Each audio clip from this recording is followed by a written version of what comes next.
1 Samuel chapter 17. Now the Philistines gathered together their armies to battle, and were gathered together at Shochoh, which belongeth to Judah, and pitched between Shochoh and Azekah in Ephas-dammim. And Saul and the men of Israel were gathered together, and pitched by the valley of Elah, and set the battle in array against the Philistines. And the Philistines stood on a mountain on the one side, and Israel stood on a mountain on the other side, and there was a valley between them. And there went out a champion out of the camp of the Philistines, named Goliath of Gath, whose height was 6 cubits and a span. And he had an helmet of brass upon his head, and he was armed with a coat of mail, and the weight of the coat was 5,000 shekels of brass. And he had greaves of brass upon his legs, and a target of brass between his shoulders. And the staff of his spear was like a weaver's beam, and his spear's head weighed 600 shekels of iron, and one bearing a shield went before him. And he stood and cried unto the armies of Israel, and said unto them, Why are ye come out to set your battle in array? Am not I a Philistine, and ye servants to Saul? Choose you a man for you, and let him come down to me. If he be able to fight with me and to kill me, then will we be your servants. But if I prevail against him and kill him, then shall ye be our servants and serve us. And the Philistines said, I defy the armies of Israel this day. Give me a man, that we may fight together. When Saul and all Israel heard those words of the Philistine, they were dismayed, and greatly afraid. Now David was the son of that Ephrathite of Bethlehem, Judah, whose name was Jesse, and he had 8 sons. And the man went among men for an old man in the days of Saul. And the 3 eldest sons of Jesse went and followed Saul to the battle. And the names of his 3 sons that went to the battle were Eliab the firstborn, and next unto him Abinadab, and the third Shammah. And David was the youngest, and the 3 eldest followed Saul.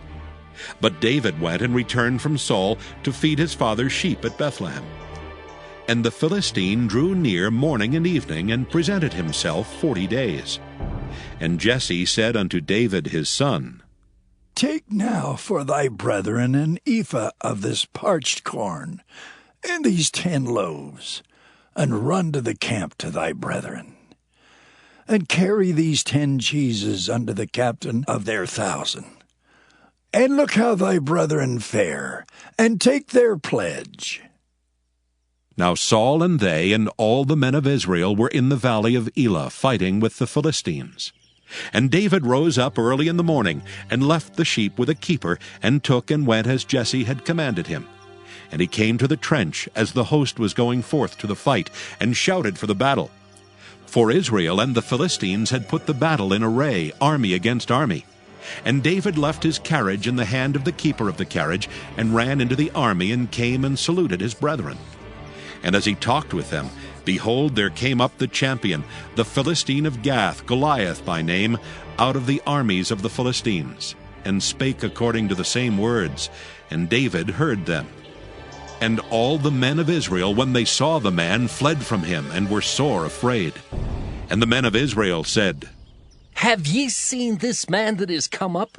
Surely to defy Israel is he come up, and it shall be, that the man who killeth him, the king will enrich him with great riches, and will give him his daughter, and make his father's house free in Israel. And David spake to the men that stood by him, saying, What shall be done to the man that killeth this Philistine, and taketh away the reproach from Israel? For who is this uncircumcised Philistine, that he should defy the armies of the living God? And the people answered him after this manner, saying, So shall it be done to the man that killeth him. And Eliab his eldest brother heard when he spake unto the men. And Eliab's anger was kindled against David, and he said, Why camest thou down hither? And with whom hast thou left those few sheep in the wilderness? I know thy pride and the naughtiness of thine heart, for thou art come down that thou mightest see the battle. And David said, What have I now done? Is there not a cause? And he turned from him toward another, and spake after the same manner. And the people answered him again after the former manner. And when the words were heard which David spake, they rehearsed them before Saul, and he sent for him. And David said to Saul, Let no man's heart fail because of him. Thy servant will go and fight with this Philistine. And Saul said to David, Thou art not able to go against this Philistine to fight with him, for thou art but a youth, and he a man of war from his youth. And David said unto Saul, Thy servant kept his father's sheep, and there came a lion and a bear, and took a lamb out of the flock. And I went out after him, and smote him, and delivered it out of his mouth. And when he arose against me, I caught him by his beard, and smote him, and slew him.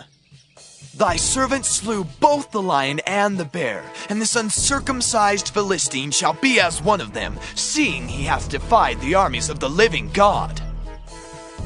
David said moreover, The Lord that delivered me out of the paw of the lion, and out of the paw of the bear, he will deliver me out of the hand of this Philistine. And Saul said unto David, Go, and the Lord be with thee.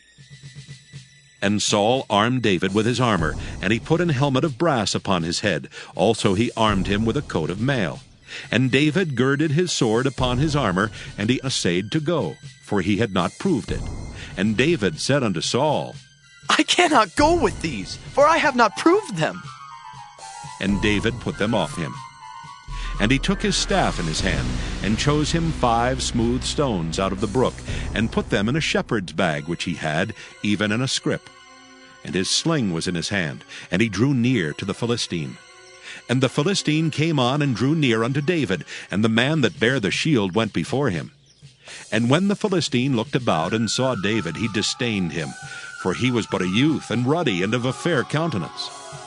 And the Philistine said unto David, Am I a dog, that thou comest to me with staves? And the Philistine cursed David by his gods.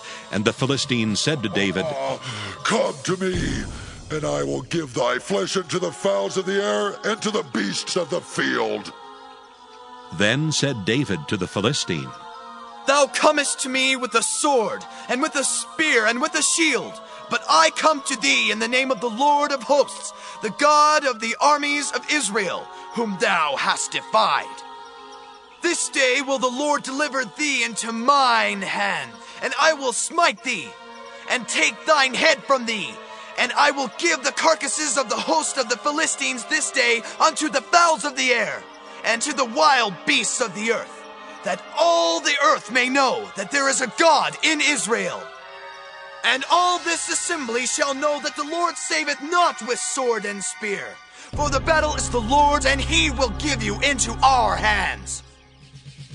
And it came to pass, when the Philistine arose and came and drew nigh to meet David, that David hasted and ran toward the army to meet the Philistine. And David put his hand in his bag, and took thence a stone, and slang it, and smote the Philistine in his forehead, that the stone sunk into his forehead, and he fell upon his face to the earth. So David prevailed over the Philistine with a sling and with a stone, and smote the Philistine, and slew him. But there was no sword in the hand of David.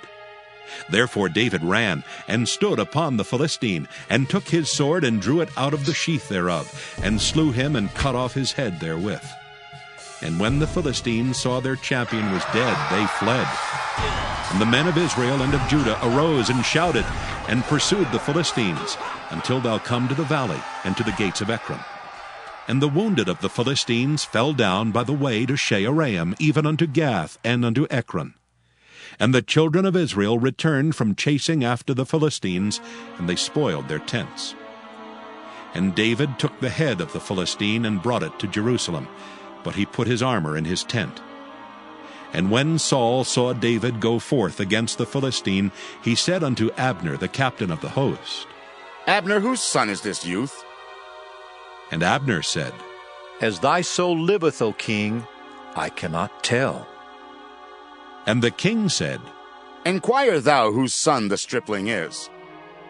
And as David returned from the slaughter of the Philistine, Abner took him and brought him before Saul with the head of the Philistine in his hand. And Saul said to him, Whose son art thou, thou young man? And David answered, I am the son of thy servant Jesse, the Bethlehemite. 1 Samuel chapter 18. And it came to pass, when he had made an end of speaking unto Saul, that the soul of Jonathan was knit with the soul of David, and Jonathan loved him as his own soul. And Saul took him that day, and would let him go no more home to his father's house. Then Jonathan and David made a covenant, because he loved him as his own soul. And Jonathan stripped himself of the robe that was upon him, and gave it to David, and his garments, even to his sword, and to his bow, and to his girdle.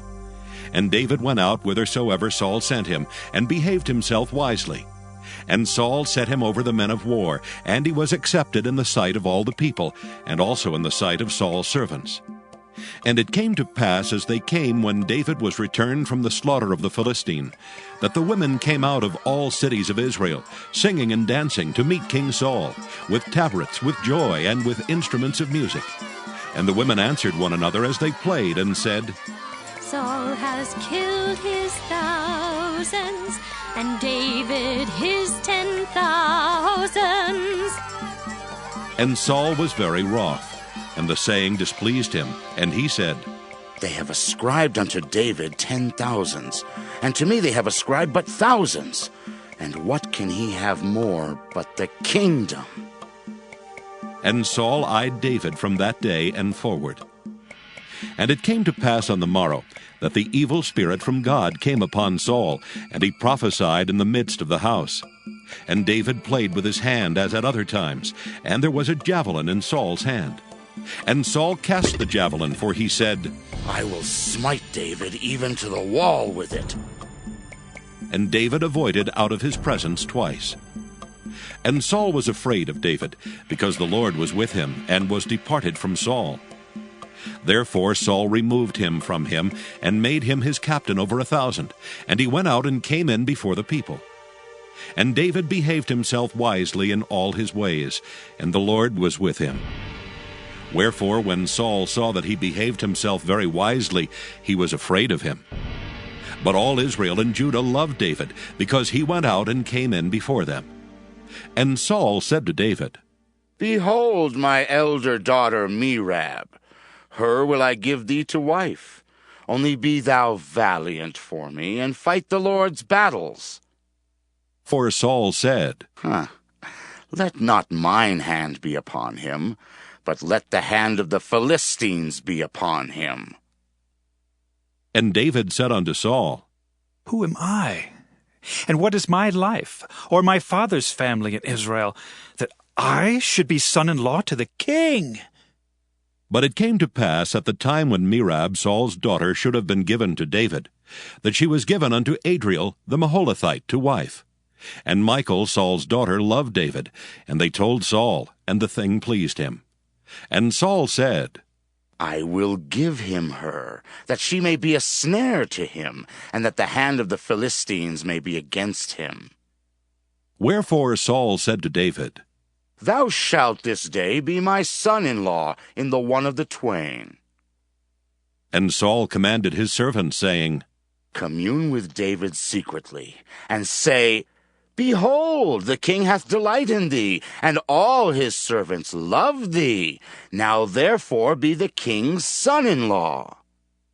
And Saul's servants spake those words in the ears of David. And David said, Seemeth it to you a light thing to be a king's son-in-law, seeing that I am a poor man and lightly esteemed? And the servants of Saul told him, saying, On this manner spake David. And Saul said, Thus shall ye say to David, The king desireth not any dowry, but 100 foreskins of the Philistines, to be avenged of the king's enemies. But Saul thought to make David fall by the hand of the Philistines. And when his servants told David these words, it pleased David well to be the king's son-in-law, and the days were not expired. Wherefore David arose and went, he and his men, and slew of the Philistines 200 men. And David brought their foreskins, and they gave them in full tale to the king, that he might be the king's son-in-law. And Saul gave him Michal his daughter to wife. And Saul saw and knew that the Lord was with David, and that Michal Saul's daughter loved him.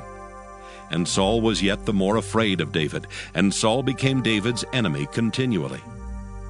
Then the princes of the Philistines went forth, and it came to pass, after they went forth, that David behaved himself more wisely than all the servants of Saul, so that his name was much set by.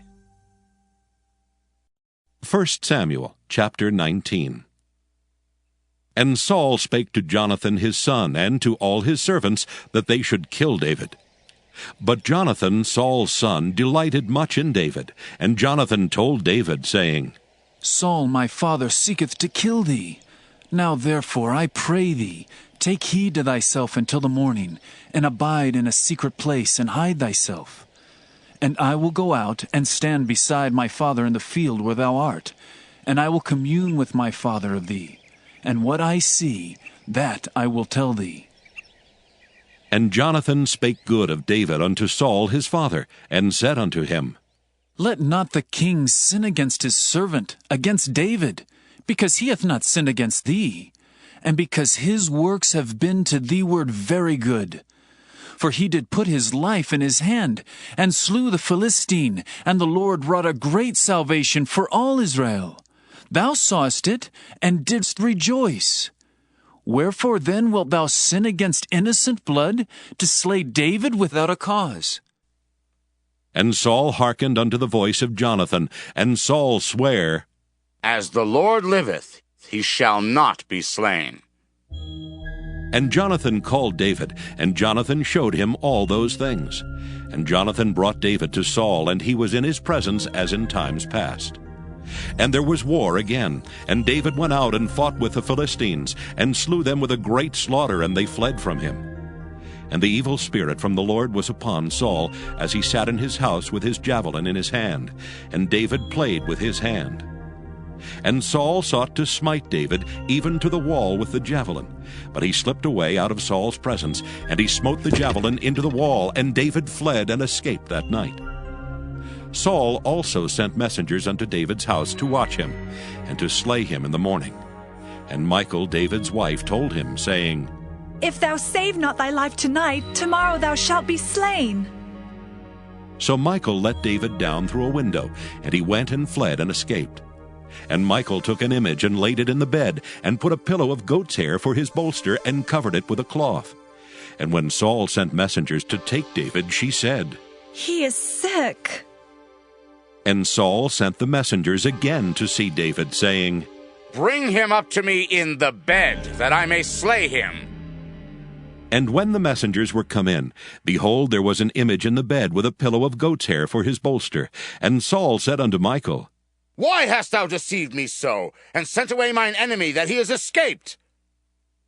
And Michal answered Saul, He said unto me, Let me go. Why should I kill thee? So David fled and escaped, and came to Samuel to Ramah, and told him all that Saul had done to him. And he and Samuel went and dwelt in Naioth. And it was told Saul, saying, Behold, David is at Naioth in Ramah. And Saul sent messengers to take David. And when they saw the company of the prophets prophesying, and Samuel standing as appointed over them, the Spirit of God was upon the messengers of Saul, and they also prophesied.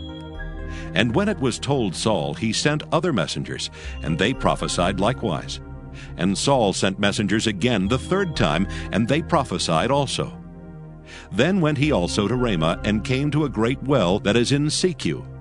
And he asked and said, Where are Samuel and David? And one said, Behold, they be at Naioth in Ramah. And he went thither to Naioth and Ramah, and the Spirit of God was upon him also, and he went on and prophesied until he came to Naioth and Ramah. And he stripped off his clothes also, and prophesied before Samuel in like manner, and lay down naked all that day and all that night. Wherefore they say, Is Saul also among the prophets? Mem. Oh, how love I thy law! It is my meditation all the day. Thou through thy commandments hast made me wiser than mine enemies, for they are ever with me. I have more understanding than all my teachers, for thy testimonies are my meditation. I understand more than the ancients, because I keep thy precepts. I have refrained my feet from every evil way, that I might keep thy word. I have not departed from thy judgments, for thou hast taught me. How sweet are thy words unto my taste, yea, sweeter than honey to my mouth. Through thy precepts I get understanding. Therefore I hate every false way. Noon. Thy word is a lamp unto my feet, and a light unto my path. I have sworn, and I will perform it, that I will keep thy righteous judgments. I am afflicted very much. Quicken me, O Lord, according unto thy word. Accept, I beseech thee, the freewill offerings of my mouth, O Lord, and teach me thy judgments. My soul is continually in my hand, yet do I not forget thy law. The wicked have laid a snare for me, yet I erred not from thy precepts. Thy testimonies have I taken as an heritage forever, for they are the rejoicing of my heart. I have inclined mine heart to perform thy statutes alway, even unto the end. Samech. I hate vain thoughts, but thy law do I love. Thou art my hiding place and my shield. I hope in thy word. Depart from me, ye evildoers, for I will keep the commandments of my God. Uphold me according unto thy word, that I may live, and let me not be ashamed of my hope. Hold thou me up, and I shall be safe, and I will have respect unto thy statutes continually. Thou hast trodden down all them that err from thy statutes, for their deceit is falsehood. Thou puttest away all the wicked of the earth like dross. Therefore I love thy testimonies. My flesh trembleth for fear of thee, and I am afraid of thy judgments. Ayin. I have done judgment and justice. Leave me not to mine oppressors. Be surety for thy servant for good. Let not the proud oppress me. Mine eyes fail for thy salvation, and for the word of thy righteousness. Deal with thy servant according unto thy mercy, and teach me thy statutes. I am thy servant. Give me understanding, that I may know thy testimonies. It is time for thee, Lord, to work, for they have made void thy law. Therefore I love thy commandments above gold, yea, above fine gold. Therefore I esteem all thy precepts concerning all things to be right, and I hate every false way. Pay. Thy testimonies are wonderful, therefore doth my soul keep them. The entrance of thy words giveth light, it giveth understanding unto the simple. I opened my mouth and panted, for I longed for thy commandments. Look thou upon me, and be merciful unto me, as thou usest to do unto those that love thy name. Order my steps in thy word, and let not any iniquity have dominion over me. Deliver me from the oppression of man, so will I keep thy precepts. Make thy face to shine upon thy servant, and teach me thy statutes. Rivers of waters run down mine eyes, because they keep not thy law. Proverbs chapter 13. A wise son heareth his father's instruction, but a scorner heareth not rebuke. A man shall eat good by the fruit of his mouth, but the soul of the transgressors shall eat violence. He that keepeth his mouth keepeth his life, but he that openeth wide his lips shall have destruction. The soul of the sluggard desireth, and hath nothing. But the soul of the diligent shall be made fat. A righteous man hateth lying, but a wicked man is loathsome, and cometh to shame. Righteousness keepeth him that is upright in the way. But wickedness overthroweth the sinner. There is that maketh himself rich, yet hath nothing. There is that maketh himself poor, yet hath great riches. The ransom of a man's life are his riches, but the poor heareth not rebuke. The light of the righteous rejoiceth, but the lamp of the wicked shall be put out. Only by pride cometh contention. But with the well-advised is wisdom. Wealth gotten by vanity shall be diminished.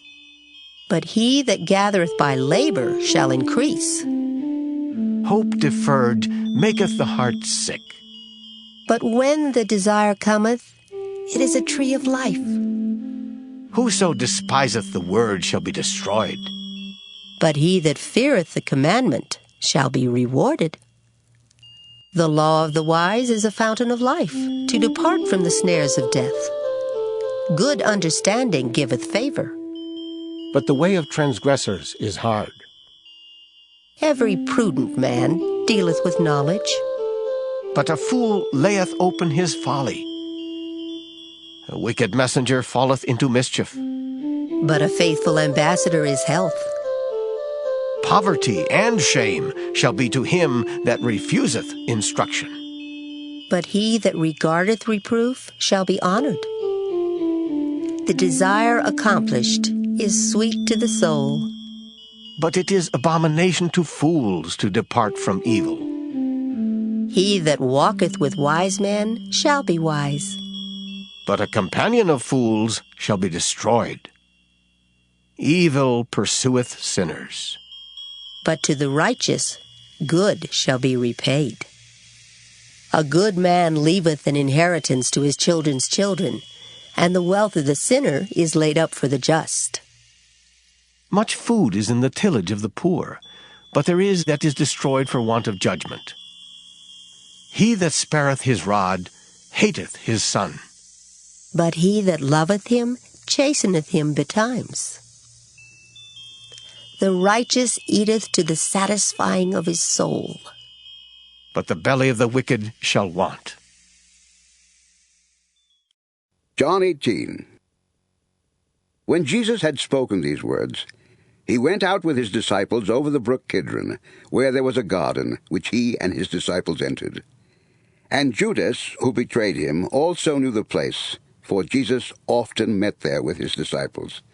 Then Judas, having received a detachment of troops and officers from the chief priests and Pharisees, came there with lanterns, torches, and weapons. Jesus, therefore, knowing all things that would come upon him, went forward and said to them, "Whom are you seeking?" They answered him, "Jesus of Nazareth." Jesus said to them, "I am he." And Judas, who betrayed him, also stood with them. Then, when he said to them, "I am he," they drew back and fell to the ground.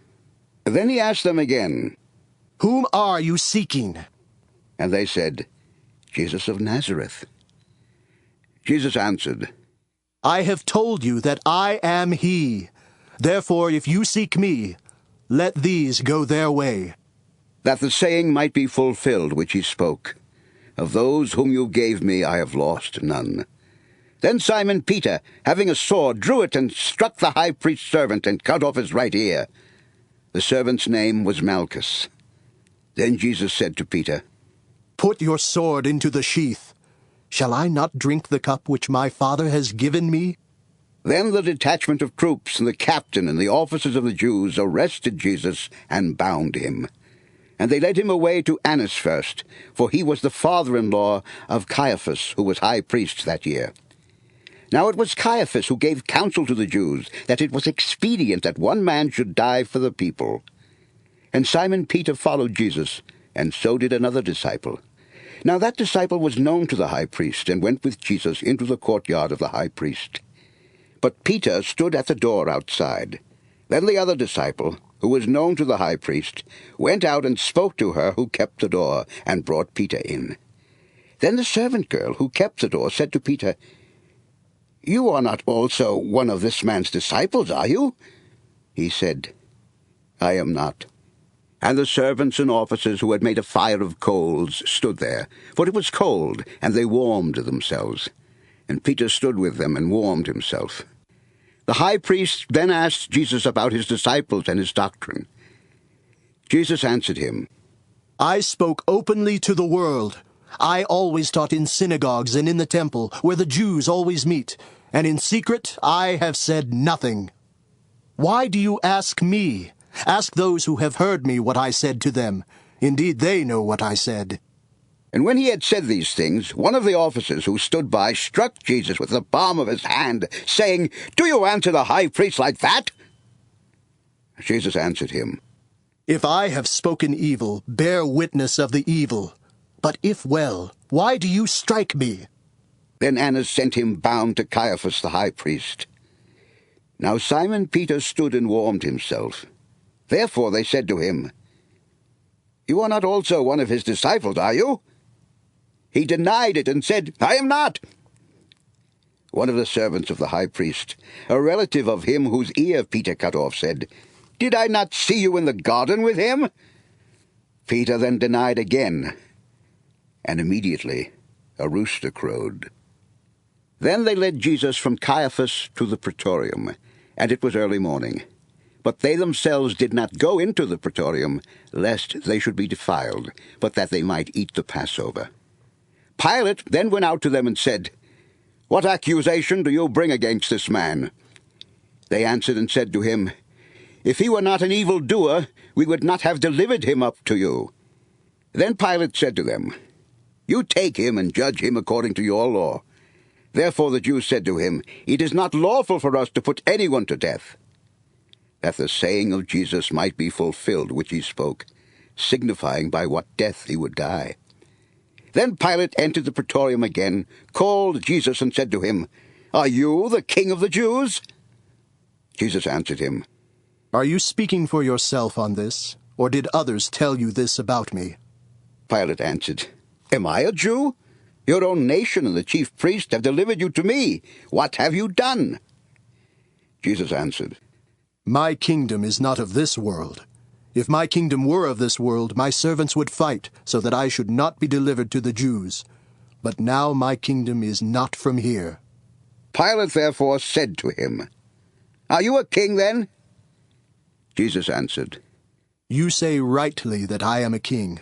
For this cause I was born, and for this cause I have come into the world, that I should bear witness to the truth. Everyone who is of the truth hears my voice. Pilate said to him, What is truth? And when he had said this, he went out again to the Jews and said to them, I find no fault in him at all. But you have a custom that I should release someone to you at the Passover. Do you therefore want me to release to you the King of the Jews? Then they all cried again, saying, Not this man, but Barabbas. Now Barabbas was a robber.